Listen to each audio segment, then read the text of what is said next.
Au XXIe siècle, avec une ressource qui se raréfie, on ne peut plus se contenter de simplement arroser. L'agriculteur doit savoir quand c'est le plus opportun et combien d'eau il peut utiliser. Dans ce champ de pommes de terre bio, destiné aux cantines scolaires, des appareils de mesure ont été placés pour répondre à ces deux questions. On a 6 sondes sur le rang, sur une 10-15 mètres du rang qui sont dispatchées. On a le pluviomètre, on a une sonde de température extérieure, une sonde de température du sol. Tout est connecté sur ce boîtier. Ce boîtier envoie les informations tous les jours. Il y a une carte SIM qui envoie sur le réseau. Les données sont consultables ensuite n'importe où depuis un ordinateur. Cela évite à l'agriculteur de se déplacer inutilement et de choisir ainsi le bon moment pour intervenir. Là sur le graphique, on voit que là ces jours-ci on est en assèchement, donc on attend des orages. Donc on attend avant de lancer l'irrigation.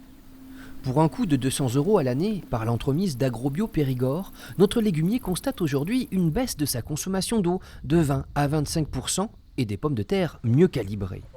Une autre manière d'aborder la question de l'eau, c'est de choisir des variétés qui ne demandent pas d'irrigation.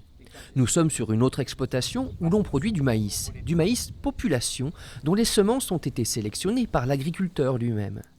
Ils ont des rendements un peu plus faibles que du maïs hybride.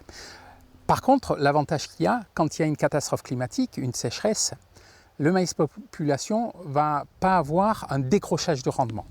En passant de l'hybride au maïs population, la consommation d'eau de l'exploitation a été divisée par 10. Ce qui reste sert au maraîchage où là aussi, des choix sont faits en fonction des besoins de chaque légume. Il y a des légumes qu'on arrête, on pourrait faire des épinards, des blettes toute l'année. Mais en cette saison, il faudrait les arroser beaucoup plus que des tomates qu'on a sous serre. Et donc on se dit qu'écologiquement, ça ne vaut pas le coup, quoi. Pas d'épinards ou de blettes, à la place, tomates, concombres et des aubergines ici en fleurs se préparent à arriver dans vos assiettes.